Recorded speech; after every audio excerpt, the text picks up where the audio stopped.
আজকে আমি আপনাদের সাথে খুব চমৎকার একটি রান্না শেয়ার করতে যাচ্ছি। জানি না এটা কোন দেশে কী বলে, তবে আমরা এটাকে বলে থাকি বউয়া। বিক্রমপুরের ভাষায় এটাকে বউয়াই বলে। তো বন্ধুরা, যারা যেখান থেকেই দেখছেন সবাই যদি ভিডিওটি ভালো লেগে থাকে অবশ্যই লাইক কমেন্ট করে আমার পাশেই থাকবেন আর সবসময় কন্টিনিউ সম্পূর্ণ ভিডিওটি দেখার চেষ্টা করবেন। আজকে আমি অন্যরকম একটি রান্না নিয়ে চলে এসেছি। জানি না এটা কে কীভাবে রান্না করে খায়, কেউ আদা রসুন পেস্ট দিয়েও রান্না করে খায়, আর এটা হচ্ছে আমি অবশ্যই একটু সয়াবিন তেল দিয়ে দিব, সেই সাথে হচ্ছে সরিষার তেলও অ্যাড করে দিয়েছিলাম। আর এখন হচ্ছে রসুন কুচি আর আদা কুচি দেখতে পাচ্ছেন, এগুলা যখন একটু ব্রাউন কালার হয়ে আসবে ঠিক তখনই আমি দিয়ে দেব পেঁয়াজ কুচি। আর এখানে দেখতে পাচ্ছেন সম পরিমাণ চাল নিয়েছি। তো এই চালটার সাথে আমি আলুও কেটে নিয়েছি আর হচ্ছে তেজপাতা অ্যাড করে দিয়েছি। তো এই সব কিছু ভাজা হয়ে গেলে পেঁয়াজ কুচিটা দিয়ে একদম ব্রাউন কালার করে ভেজে নিতে হবে। আর আমি অবশ্যই একটু ধৈর্য ধারণ করে আমি ব্রাউন কালার করে ভেজে নেব। ভাজা হওয়া আগ পর্যন্ত আপনাকে ওয়েট করতে হবে, কারণ এই জিনিসটা ভাজার উপরে অনেকটা টেস্ট নির্ভর করে। তাই আমি অবশ্যই বলবো খুব সুন্দর করে আপনারা ব্রাউন কালার করে ভেজে নেবেন। আমি কিন্তু এক এক করে সব কিছু উপকরণ দিয়ে দিচ্ছি। আর এই তো দেখতে পাচ্ছেন একদমই কিন্তু আমি ব্রাউন কালার করে নিয়েছি। তো বন্ধুরা, আর যখন আদা কুচি রসুন কুচি ব্রাউন কালার হয়ে গিয়েছে, এখন হচ্ছে পেঁয়াজটা কিন্তু একেবারে আমি ব্রাউন কালার করে ভেজে নেব। পেঁয়াজটা মোটামুটি হালকা একটু ব্রাউন কালার হলেই হবে, কারণ আমি আগেই বলেছি যদি আপনারা এই আদা রসুনের কুচিগুলো খুব ভালো করে একটু ব্রাউন না করেন তাহলে কিন্তু একটা স্মেলটা ভালো আসবে না। তাই অবশ্যই উচিত আমাদের এইভাবে সুন্দর করে ব্রাউন কালার করে ভাজা।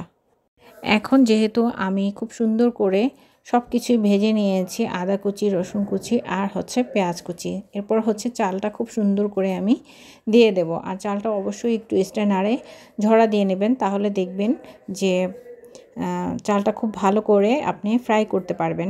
এখন হচ্ছে তেলের মধ্যে খুব সুন্দর করে চাল ডাল আর হচ্ছে আলু তেজপাতা তো সব কিছু আমি একসাথে খুব সুন্দর করে ধৈর্য ধারণ করে একটু ব্রাউন কালার করে নেব। অবশ্যই ব্রাউন কালার হওয়া আগ পর্যন্ত আপনাকে অপেক্ষা করতে হবে। আর ওই যে পাশের চুলায় দেখছেন আমি এখানে কিছুটা পানি গরম বসিয়ে দিয়েছি। গরম পানিটা দিলে খুব ভালো হয় এবং ঝরঝরে হয়। আর ঝরঝরে করতে যে কাজটা করবেন আপনারা অবশ্যই এই কাজটা আপনাদের করতেই হবে। আপনাদের চালটা যখনই আপনি চুলায় দিবেন তার আগে 10 মিনিট পর্যন্ত চাল ডাল সব কিছু ভিজিয়ে রাখবেন। ভিজিয়ে রাখলেই দেখবেন যে আপনি যখন রান্না করতে যাবেন আপনার কিছুতেই চালটা নরম হবে না, একদমই ঝরঝরে থাকবে। আপনি যতই পানি দেন যত কিছু করেন না কেন তারপরও আপনার সেই ঝরঝরা ভাবটাই থাকবে। তো এই জন্য আমি কিছু টিপস আপনাদের সাথে শেয়ার করি। জানি না কারা কোথা থেকে দেখছেন, যদি ভালো লেগে থাকে অবশ্যই আমাকে জানাবেন আর কমেন্ট করবেন। কমেন্ট করলে আমি জানতে পারবো কার কাছে কেমন লেগেছে। আর এখানে হচ্ছে আমি গরম পানিটা অ্যাড করে দিয়েছি। আর ওই যে পাশের চুলা দিয়েছেন এখানে হচ্ছে আমি কিছু মরিচ খুব সুন্দর করে তেলের মধ্যে ভেজে নেব। আমার কিন্তু প্রথমেই এটা ভেজে নেওয়া উচিত ছিল, বাট আমি ভাজতে পারি নাই, একটু তাড়াতাড়ি করে বসিয়ে দিয়েছিলাম তাই।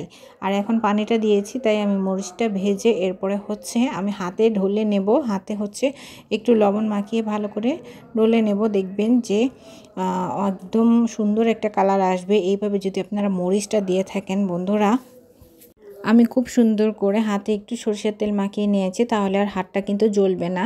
অনেকেরই কিন্তু হাত জ্বলে যায় এই যে মরিচ ডলতে গেলে, তো হাতে প্রথমে একটু সরষের তেল লাগিয়ে নেবেন। তো আমার এই ছোট টিপসগুলো আপনারা কে শুনেছেন অবশ্যই আমাকে কমেন্ট করলে আমি জানতে পারবো বন্ধুরা। আর এখন হচ্ছে এইভাবে মরিচটা দেওয়ার কারণে কিন্তু কালারটা এতটা সুন্দর হবে যা ধারণার বাইরে। তো বন্ধুরা, আমার কিন্তু অনেকটাই হয়ে এসেছে, তো দেখতে পাচ্ছেন। আর যখনই অনেকটা হয়ে আসবে ঠিক ভালো করে ঢাকা দিয়ে আপনাকে মৃদু আঁচে রাখতে হবে আর অনবরত নাড়তে হবে। এই যে দেখুন ধনিয়া পাতাগুলি এখন আমার অনেকটাই হয়ে গিয়েছে, তো দেখতে পাচ্ছেন আর দেখে কিন্তু বুঝে নিতে পারছেন যে এই জিনিসটা কেমন হবে। তো এইভাবে আসলে রান্না করে একবার খেয়ে দেখবেন বন্ধুরা, এতটা মজার হয় আর এতটা সুস্বাদু হয়। জাস্ট আমি যেভাবে বলেছি ঠিক এইভাবে আপনারা রান্না করে খেয়ে দেখবেন। আর এখন ধনিয়া পাতা দিয়ে দিয়েছি, ধনিয়া পাতা দিয়ে হচ্ছে নাড়াচাড়া দিয়ে নেমে ফেলবো, বেশিক্ষণ আর রাখবো না চুলায়। আর কালারটাও কিন্তু অনেক সুন্দর আসে, ঠিক আমি যেভাবে বলেছি এভাবে আপনারা একবার হলো রান্না করে খেয়ে দেখবেন গরম ভাতের সাথে। আর শীতের মধ্যে গরম গরম এই বউয়াটা খেতে খুবই দারুণ লাগে।